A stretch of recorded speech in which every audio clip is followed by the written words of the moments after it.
रडू लागले नारद, अहो मला सोडून जाऊ नका, हो मला सोडून जाऊ नका महाराज, जर तुम्ही गेलात तर मी माझं जीवन कसं जगणार, मला सोडून जाऊ नका, मुझे छोड़ के मत जाओ। तब वो संत नारद को कहते हैं, देखो रामदास, हम आपको साथ में ले जाते लेकिन आपके बाद आपके मां का कोई नहीं है, आप ही आपके मां के अकेले सहारे हो, आप ही आपके मां के एक लाडले बेटे हो, मां मर जाने के बाद हम आपको साथ ले जाएंगे, वचन लेते हैं। संत चले गए। एक दिन नारद महर्षि की मां दूध धो रही थी, गाय का दूध निकाल रही थी, पीछे से एक सर्प आया और सर्प मां को सर्प ने दंश किया, मां मर गई। नारद जी रोने लगे। जब नारद जी रोने लगे तो एक आंख से ठंडे आंसू आने लगे और एक आंख से गर्म आंसू आने लगे। अब आप कहोगे महाराज, ये ठंडे आंसू और गर्म आंसू का क्या कनेक्शन है? तो सुनो, जब व्यक्ति दुख से रोता है तो गर्म आंसू आते हैं, और जब व्यक्ति खुशी के मारे रोता है तो थंडे आंसू आते हैं। ज्यावेळेस माणूस दुःखाने रडतो त्यावेळेस त्या माणसाच्या डोळ्यामध्ये गरम आंसू येतात, आणि ज्यावेळेस माणूस आनंदाने रडतो त्यावेळेस त्या माणसाच्या डोळ्यामध्ये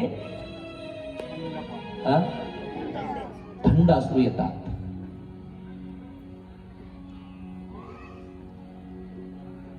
तुमच्या मनामध्ये शंका निर्माण होईल, आपके मन में संशय निर्माण होगा कि जिसकी मां मरी है उसको खुशी क्यों होगी?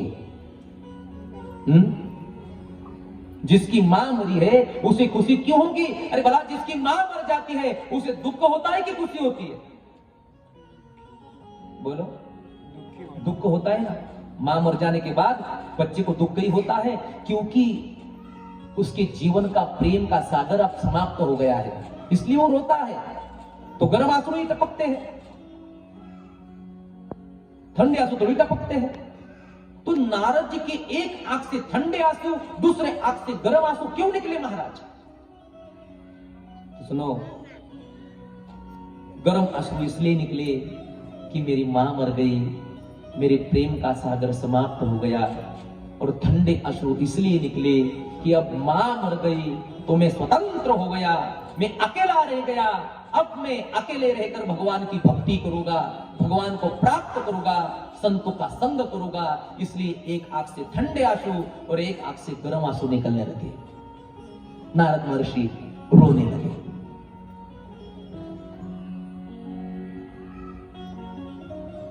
क्योंकि संतों ने माता पिता को भगवान का दर्जा तो दिया है, लेकिन अद्वैतवाद में यदि भक्ति करना है, केवल परमात्मा का ही बन के रहना है, तो संतों ने इस संसार को माया बताया है। माता पिता, बघा मराठी या, माता पिता बंधू भगिनी कोणी न पावती निर्वाणी, इष्ट मित्र स्वजन सखे हे तो सुखाची मांडणी, येथला मी दुःख भोगी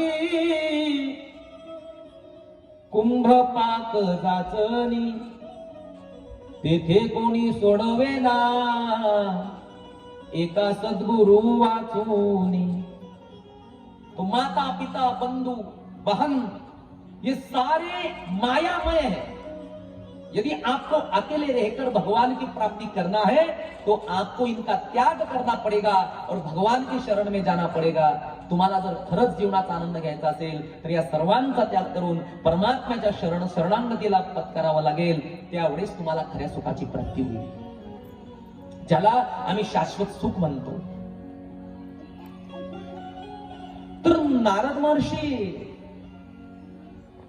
रडतात, एका डोळ्यातून थंडे अश्रू, एका डोळ्यातून गरम अश्रू नारदांच्या निघू लागले। आणि मग नारद महर्षी आता भक्ती करण्याकरता स्वतंत्र झाले, संतांचा संग केला, संतों का संग किया तो नारद जी को समाधि लग गई। और जब समाधि लगी तो भगवान का चतुर्भुज स्वरूप प्रकट हो गया। शांताकारं भुजगशयनं पद्मनाभं सुरेशं विश्वाधारं गगनसदृशं मेघवर्णं शुभांगं लक्ष्मीकान्तं कमलनयनं योगिभिर्ध्यानगम्यं वन्दे विष्णु भवभयहरं सर्वलोकैकनाथं।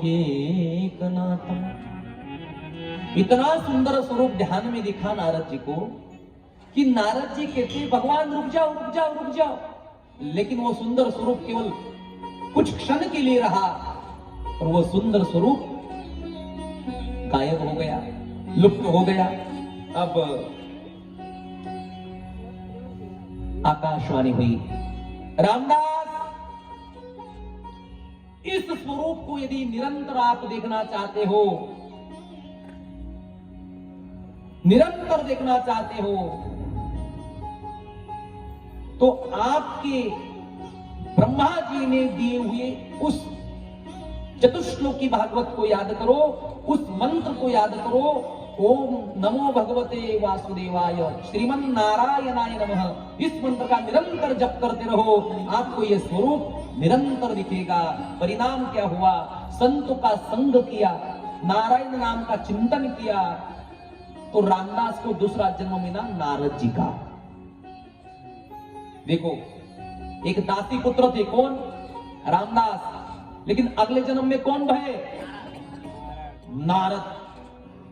और वो नारद जिसकी की हुई योजना भगवान भी रद्द नहीं करता, वो नारद। नारद कल भी बताया था आपको, आज भी बता रहे, जिसकी की हुई योजना कभी रद्द नहीं की जाती उसे नारद कहते हैं। तो आज निरंतर नारद जी के सामने मेरे भगवान है, मेरे श्याम सुंदर है, मेरे ठाकुर जी है। क्यों? क्योंकि नारद जी ने संतों का संग किया। तो संत के संग में इतनी ताकत है व्यास जी कि अब तक आपने यदि 18वें कुरान की रचना नहीं की है तो अब समझ जाओ, संतों का संग करो और 18वें कुरान की रचना करो। संतों के संग में लगो, आपकी जीवन की बिगड़ी बन जाएगी।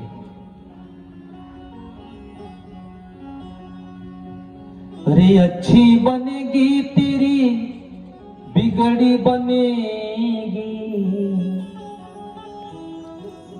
अच्छी बनेगी तेरी किस्मत सजेगी,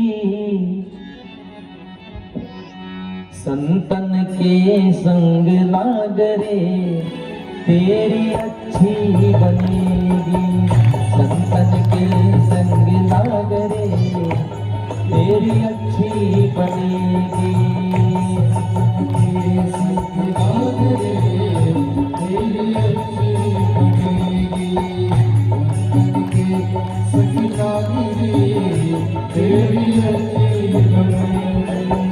अच्छी बनेगी तेरी अच्छी बनेगी, बनेगी तेरी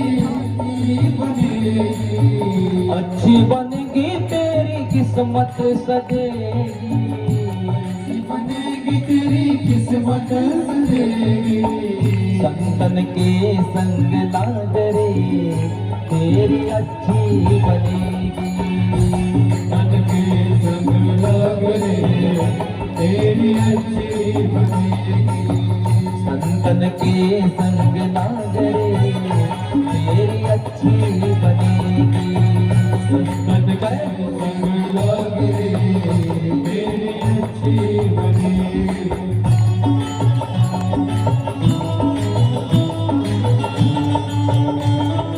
हरि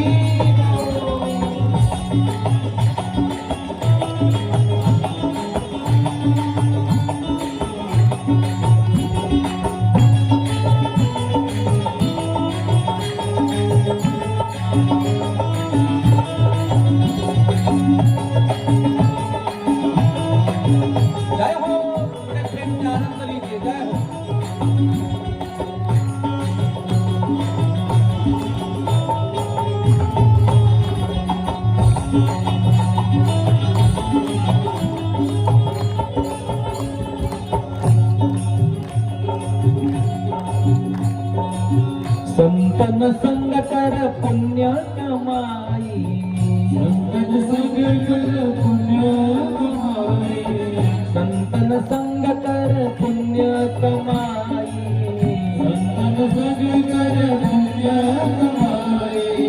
रामचरण अनुराग रे, रामचरण अनुराग रे, तेरी अच्छी बनेगी संतन के संग लाग रे, तेरी अच्छी बनेगी संतन के संग लाग रे, तेरी अच्छी बनेगी।